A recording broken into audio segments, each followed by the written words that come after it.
আসসালামু আলাইকুম dear student of the department of English. সবাইকে আজকে রবার্ট ব্রাউনিং এর প্যাট্রিয়ট কবিতার দ্বিতীয় এবং প্রথম ও দ্বিতীয় স্ট্যান্স যেটা আমরা এর পূর্বের ক্লাসে পড়েছি। এখন তোমাদেরকে ওয়েলকাম জানাচ্ছি তৃতীয় এবং চতুর্থ স্ট্যান্সার যে আলোচনা রয়েছে সেই আলোচনাটা আমরা আজকে করতে যাব এবং মনোযোগ দিয়ে তোমরা সেই আলোচনাটি দেখবে এবং এই যে কবিতাটি রয়েছে সেই কবিতাটা তোমরা ভালোভাবে বুঝতে পারবে বলে আশা করি। আচ্ছা, এইখানে দেখো তৃতীয় স্ট্যান্সায় প্রথম স্ট্যান্সে আমরা কি দেখেছিলাম? প্রথম স্ট্যান্সে কিন্তু দেখেছিলাম যে তাকে কিভাবে গ্র্যান্ড রিসিভ তার জন্য করেছে এবং ঠিক প্রথম স্ট্যান্সের লাস্ট লাইনে কিন্তু বলেছে এটা কিন্তু আজকে না, যে এভাবে যে আমাকে গ্রহণ করেছিল, এত আয়োজন করেছিল, ফুল দিয়ে আমার হচ্ছে পুরো রাস্তাটাকে মেট্রো করে দিয়েছিল, এটা কিন্তু আজকে না, এটা কিন্তু জাস্ট একটা বছর আগে মাত্র। এবং ওই সময় কি করেছিল, লোকজন কিভাবে তাকে রিসিভ করেছিল, এটা কিন্তু দ্বিতীয় স্ট্যান্সে বর্ণনা করেছিল। এখন আমরা তৃতীয় স্ট্যান্সে দেখব যে তার এখানে কি বিষয়ে আলোচনা করেছে। এখন এলাগ, এই যে শব্দটা, এই শব্দটা মানে হচ্ছে হাই। এলাস, আমরা যে বলি এলাস, এটাই হচ্ছে হাই। It was I who lived at the sun. দেখো সে কিন্তু এখানে আবেগ দিয়ে বলতেছে, দেখো কি অসহায় আমি এখন, কি দেখো নির্মম পরিস্থিতি আমার। আমি এই যে লোকগুলো রয়েছে, এই লোকগুলোর জন্য তো আমি সূর্যের মধ্যে ঝাঁপ দিয়েছিলাম, আগুনে ঝাঁপ দিয়েছিলাম এদেরকে রক্ষা করার জন্য। ঠিক এক বছর আগে যখন আমাকে গ্রহণ করেছিল, তার আগে তো আমার যে কর্ম, ভালো কাজ, এদের জন্য আমি জীবনের ঝুঁকি নিয়েছিলাম, এই যে দেশের জন্য আত্মত্যাগ করেছিলাম, এর জন্য আমাকে গ্রহণ করেছিল। মাত্র একটি বছর আগে দেখো আমি এদের জন্য আগুনে ঝাঁপ দিয়েছিলাম। To give it my loving friends to keep.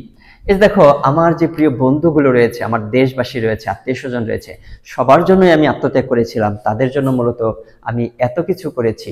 আচ্ছা দেখো, not man could do have I left undone. একজন মানুষ যতটুকু করতে পারে আমি কোনো কিছু করারই বাকি রাখিনি। যতটুকু একজন মানুষ হিসেবে করা সম্ভব উইথ হিউম্যানলি পাওয়ার, আমি সবই করেছি তাদের জন্য। আমার জীবনের ঝুঁকি নিয়ে আমি হচ্ছে শত্রুদের সাথে কি করেছি, যুদ্ধ করেছি। এখানে যে বলেছে, আচ্ছা দেখো, লিফট অ্যাট দ্য সান, এই যে সূর্যে ঝাঁপ দেওয়া, এটা কিন্তু একটা মারফত।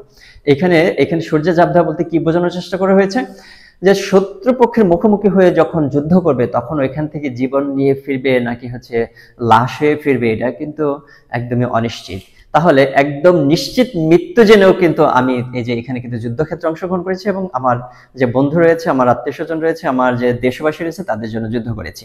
এইটা কিন্তু সে এখন কখন বলছে এই কথাটা, যখন তাকে এইভাবে টেনে হিঁচড়ে বেঁধে পাথর ছুটতে ছুটতে এই যে মৃত্যুদণ্ড কার্যকর করার জন্য এই যে মৃত্যুদণ্ডের মঞ্চের দিকে নিয়ে যাওয়া হচ্ছে, যে মঞ্চটা তৈরি করা হয়েছে, এই মঞ্চের দিকে যখন তাকে নিয়ে যাওয়া হচ্ছে, তখন কিন্তু এই কথাগুলো সে অতীত স্মৃতিগুলো হচ্ছে স্মরণ করার চেষ্টা করছে।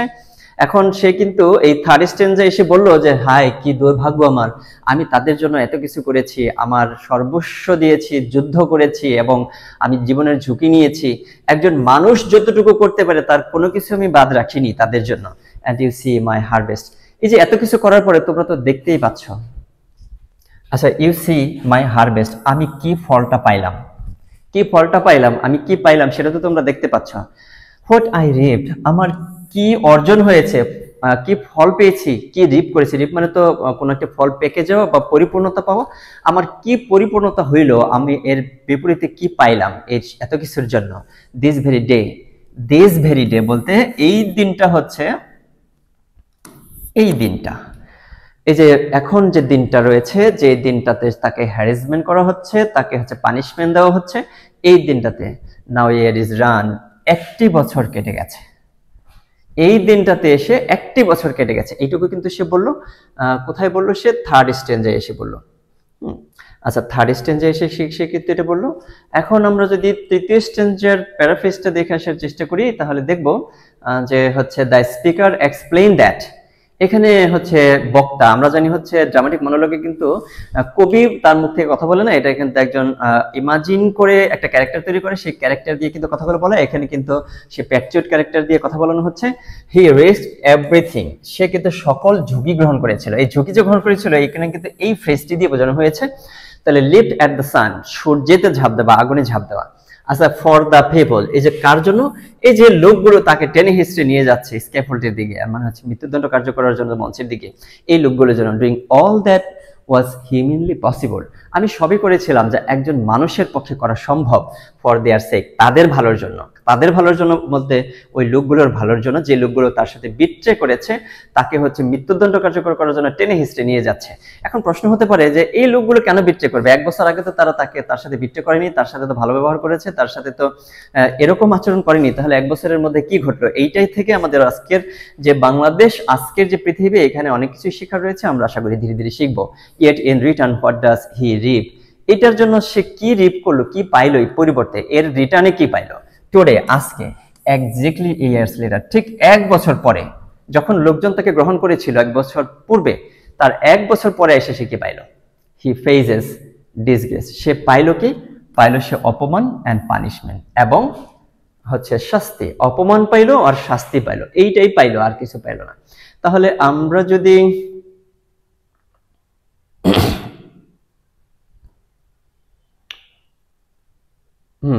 আমরা থার্ড স্ট্যান্ডার প্যারাফ্রেজটি দেখার চেষ্টা করলাম। তাহলে আমরা যদি একটু চতুর্থ প্যারাটা এখন একটু দেখার চেষ্টা করি।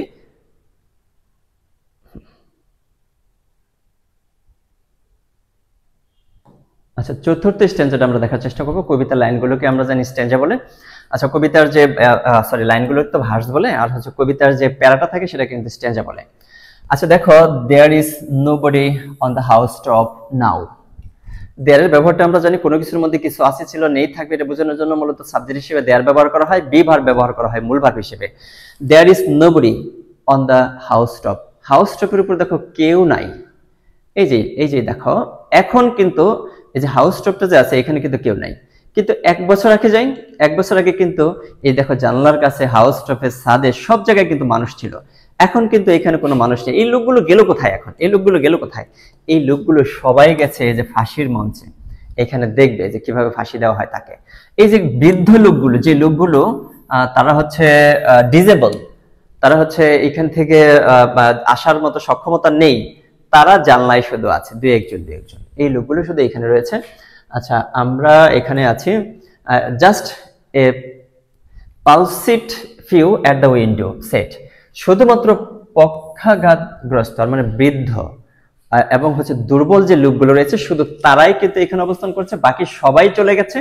এখন for the best for the site is all allow, যে সর্বোচ্চ যতটুকু ভালো দৃশ্যটা দেখা যায় এখান থেকে কিন্তু তারা দেখার জন্য চেষ্টা করছে। কোথা থেকে? জানালা থেকে দূরে, তাকে যেখানে মৃত্যুদণ্ড কার্যকর করা হবে সেদিকে তারা তাকিয়ে আছে, তারা ওখানে যাওয়ার সক্ষমতা রাখে না, এর জন্য কিন্তু তারা যায়নি। বাই দ্য ভেরি স্ক্যাফোল্ড, ওই যে দেখো এই যে ভেরি স্ক্যাফোল্ড, ওই যে ফাঁসির মঞ্চটার দিকে তাকিয়ে আছে তারা। ফুট আই থ্রো, আমি মনে করি তারা ওইখানে সবাই চলে গেছে। বাই দ্য ভেরি ফুট, আচ্ছা দেখি এট দ্য, এই লাইনটা হয়তো একটু মিসিং হয়ে গেছে। At the samples gate or better yet, তারা সবাই কোথায় গেছে? হয়তো শ্যাম্পল গেটে গেছে, যে কসাইখানা, সরি এখানে ফাঁসি কার্যকর করে যেখানে, সেখানে সবাই চলে গেছে। Or better yet by the very scaffold, অথবা ওই যে স্কেফোল্ড যেটা রয়েছে সেখানে গেছে। ফুট আই থ্রো, আমি মনে করি, আমি যতটুকু জানি বা আমি যতটুকু মনে করছি। এখন এই চতুর্থ স্ট্যান্ডার যদি আমরা প্যারাফ্রেজটি দেখার চেষ্টা করি, তাহলে এখানে দেখবো the speaker is lead through the rain. Sorry, এই চতুর্থ স্ট্যান্ডারটা আমরা দেখি।